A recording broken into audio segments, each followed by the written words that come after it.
இந்த சர்வீஸ் இருக்கை வந்து அந்த விவகாரம் வந்து தொடர்ந்து அதிமுக உங்களுக்கு வலியுறுத்தி வருகிறது. நீங்களும் அதில் பிடி கொடுக்காமல் இருக்கிறீங்க. ஆனால் இதில் வந்து அரசியல் உள்நோக்கம் இருக்குதுன்னு சொல்லிட்டு அதிமுக சொல்கிறது. நீங்கள் அதிமுகவில் யார் சொன்னால் அவங்க தான் கோர்ட்டுக்குள்ள போயிருக்காங்க. அது ஏற்கனவே பழைய சபாநாயகர் தனபால் சொல்லியிருக்காங்க, சட்டமன்றத்திலே பதிவு பண்ணியிருக்காங்க. ஏற்கனவே மாண்புமிகு மறைந்த தலைவர் கலைஞர் அவர்களுக்கு முதுமை காரணமாக வீல் சேரில் வரும்போது 2வது ரோவில் கொடுத்துருந்தேன். அவங்கள முதல் ரோவில் அந்த வீல் சேர் வந்துட்டு போகக்கூடிய அளவுக்கு அந்த வாய்ப்பை உருவாக்கி தாருங்கன்னு கேட்டதுக்கு அதுக்கு பதில் என்ன சொல்லியிருக்காங்க, தற்போது இருக்கின்ற இடம் போதுமானது. ஏன்னா வீல் சேர் அந்த 2வது ரோவுக்குள்ளே போகவும் செய்யாது, வரவும் எடுக்கவும் முடியாது. ஹெலிகாப்டரில் தான் தூக்கி அந்த சேரை தூக்கிட்டு போக முடியும். ஆகவே அப்படிப்பட்ட இதே பண்ணியிருக்காங்க. அப்போது நம்முடைய மாண்புமிகு முன்னாள் சபாநாயகர் அவர்கள் என்ன சொன்னாங்கன்னா, சீட்டு ஒதுக்குறது என்னுடைய முழு பொறுப்பு, அதில் யாரும் தலையிடக்கூடாது அப்படின்னு சொல்லிட்டாங்க.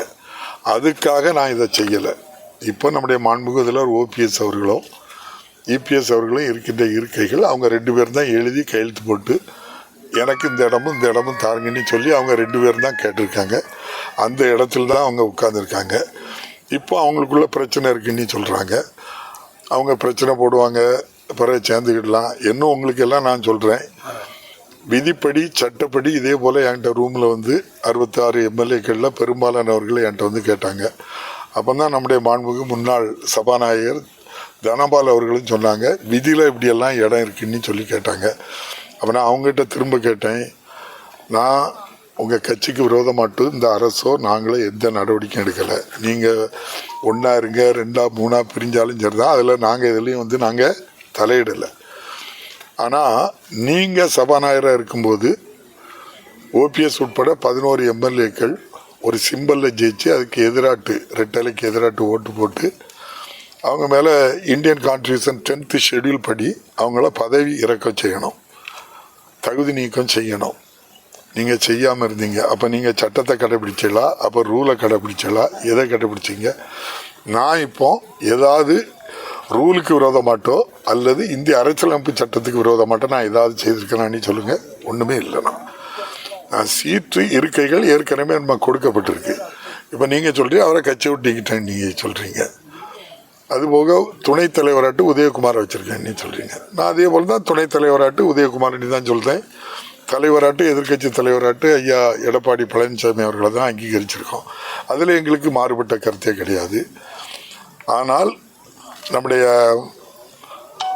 முன்னாள் முதல்வர் ஓ பன்னீர்செல்வம் அவர்களோடு சேர்ந்திருக்கின்ற சட்டமன்ற உறுப்பினர்களும் எவ்வாறு தேர்ந்தெடுக்கப்பட்டார்கள் என்று சொன்னால் ரெட்டலை சின்னத்தில் தான் தேர்ந்தெடுத்தாங்க. ரெட்டலை சின்னத்துக்கு சிம்பல் கொடுத்தது யாரெல்லாம்னா, அப்போ அதிமுக ஒருங்கிணைப்பாளர் ஓ பன்னீர்செல்வம் அவர்களும் இணை ஒருங்கிணைப்பாளர் ஐயா எடப்பாடி அவர்களும் சேர்ந்து 2 பேரும் சேர்ந்து தான் இப்போ உள்ளே வந்திருக்கக்கூடிய 66 எம்எல்ஏக்கும் சிம்பல் கொடுத்தது அவங்க தான்.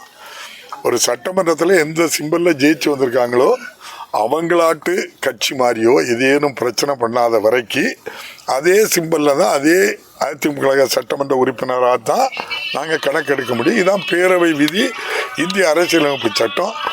அரசியலமைப்பு சட்டப்படியும் இந்த சபை நடக்கிறது, பேரவை விதிகள் படியும் சரியாக நடக்கு. ஒரு இடத்துல கூட சபையில் சபாநாயகரோ யாருமே நாங்கள் தவறு செய்யலை.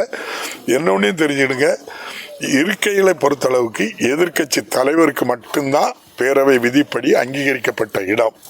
மற்ற யாரும் அதுக்கு என்ன செய்ய முடியாது, கிளைம் பண்ண முடியாது. அதையும் நீங்கள் அதை மனதில் வச்சுக்கிட்டு அவங்க கேட்க உங்களுக்கு இந்த பதில் போதுமானதாக இருக்கும்.